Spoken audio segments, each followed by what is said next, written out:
Jadi setelah sesi pembukaan, Ibu di sini akan menjelaskan materi menggunakan metode ceramah tentang teks berita. Media cetak maupun elektronik.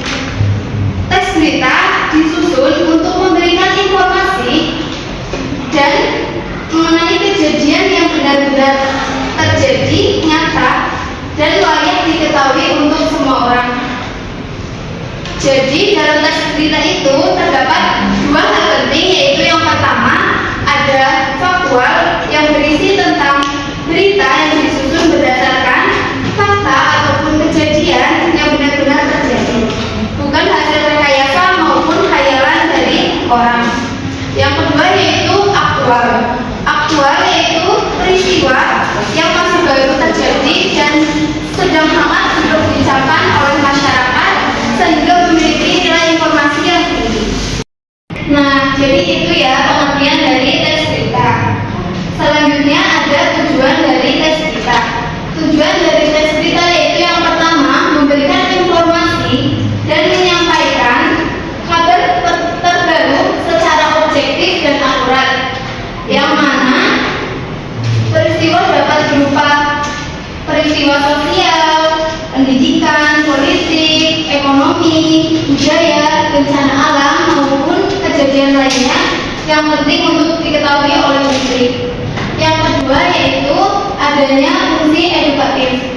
Nah, selain memberikan informasi, teks berita juga memberikan fungsi edukatif, yang mana melalui teks berita masyarakat dapat memperoleh wawasan, pengetahuan, serta pemahaman mengenai suatu isu yang sedang terjadi.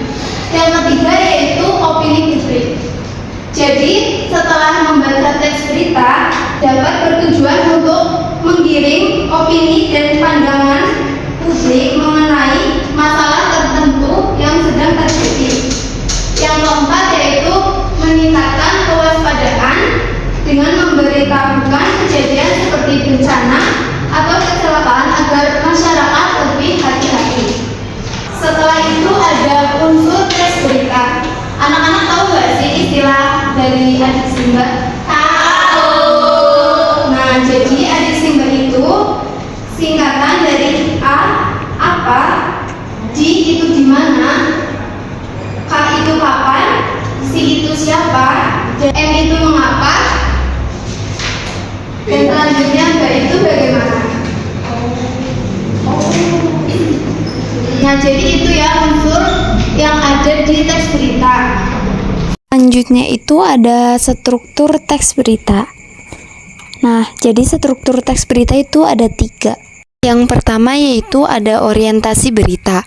Orientasi berita merupakan bagian dari pengenalan masalah atau hal yang akan dibahas dalam berita, yang mana pada bagian ini biasanya dijelaskan gambaran umum kejadian agar pembaca memahami inti dari berita sejak awal. Yang kedua yaitu ada peristiwa. Peristiwa adalah struktur yang menceritakan tentang kejadian yang ingin dibahas secara rinci dan berurutan, yang mana bagian ini menjelaskan unsur mengapa dan bagaimana. Yang ketiga ada sumber berita. Sumber berita itu struktur yang terletak di bagian awal berita ataupun akhir berita, yang menunjukkan asal informasi dari narasumber. Sumber berita ini penting untuk memperkuat kepercayaan pembaca terhadap isi berita. Setelah itu, Ibu akan berikan contoh tentang teks berita tentang banjir di Bekasi. Setelah itu, anak-anak akan menganalisisnya secara berkelompok. Anak-anak bisa berkelompok menjadi 4 kelompok. Boleh. Itu mana? Itu bagaimana? Bermedali dari Mbak Ulfi. 1, 2, 3, 4. 1, 2,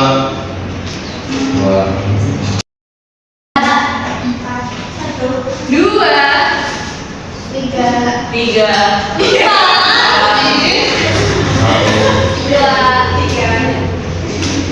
Nah, kan udah dibagi kelompok, kalian boleh diskusi dan berkumpul sama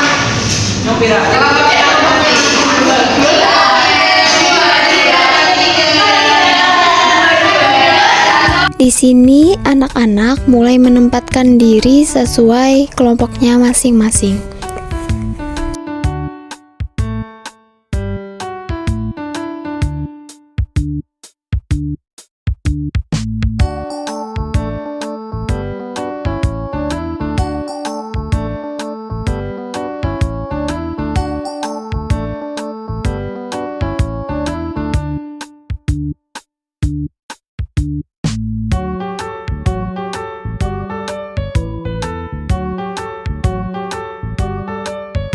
Oke, setelah ibu bagikan, anak-anak boleh langsung ya untuk menganalisisnya secara berkelompok.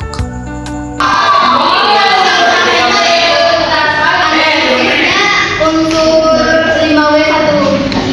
Baik, Ibu. Jadi di sini adanya sesi diskusi, anak-anak dapat aktif memberikan jawaban satu sama lain dengan pendekatan problem based learning, yaitu menganalisis contoh teks berita yang diberikan oleh ibu.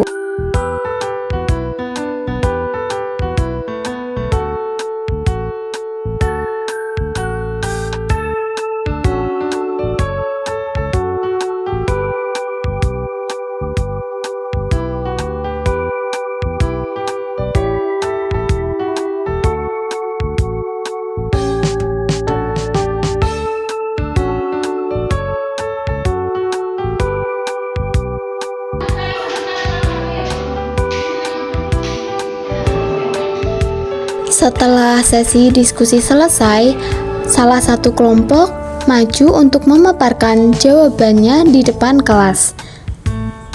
Jadi memaparkan hasil diskusi dari kelompok kita ya teman-teman. Nah di sini kita disuruh untuk mencari 5W1K. Kita materinya pakai adesiba ya. Jadi apa yang terjadi di teks ini? Adanya berita banjir di 6 kecamatan Kota Bekasi.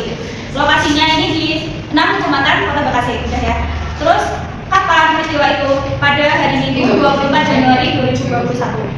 Siapa aja yang terdampak pada banjir ini? Di sini ada warga Bekasi sebanyak 250 kepala keluarga terdampak banjir di lokasi tersebut. Mengapa banjir ini terjadi? Karena adanya hujan deras yang berturut-turut. Terus banjir ini terjadi karena adanya jembatan selokan akibat sampah dan hujan deras yang berturut-turut yang mengakibatkan kecamatan Pondok Gede banjir setinggi 1,2 meter. Kondisi tersebut terjadi di Permai Permai.